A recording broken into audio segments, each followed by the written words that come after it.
وجه من قالها الشر دلت ورا العيون الرماه اطري علي يا قبل اطري على بالها تغريني يا اللي تدور بالضمير رضا واللي ما تبري ضميري ما اليوم ما لها مساقنا القصيد لا وفاه على استديوهات رواق والسعد ملازمه منصبه قدروا بالمراجل شرب فنجالها النعم يستاهله في وجهه بالقوة سمعه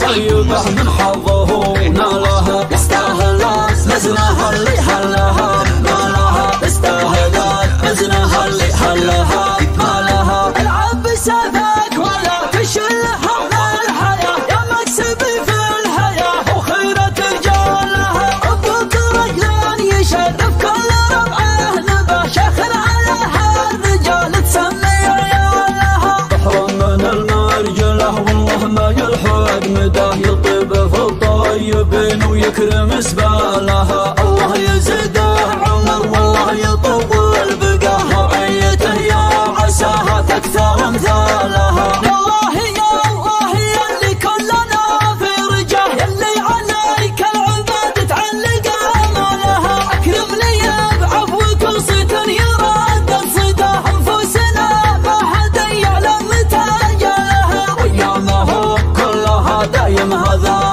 حالها ايامهم كلها دايم هذا على حالها استديوهات رواق القصيد اللي يدار نداه احرص على اللي تبيض وجه من قالها الشر دلت ورا العيون الرماه اطري علي يا قبل اطري على بالها تغريني يا اللي تدور بالضمير رضا واللي ما تبري ضميري ما اليوم ما لها مساقنا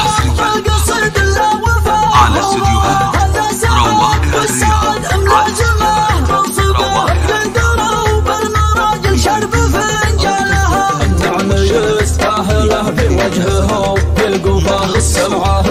طيبه من حظه نالها يستاهلات مزنها اللي حلها ما لها يستاهلات مزنها اللي حلها ما لها العب بسيفك ولا تشلها من الحياة يا مكسبي في الحياة وخيرة رجالها ابوك رجلان يشرف كل ربعه نبه شخر عليها الرجال تسمي عيالها بحر من المرجله والله ما يلحق مداه يطيب في الطيبين ويكرم سبالها الله يزيد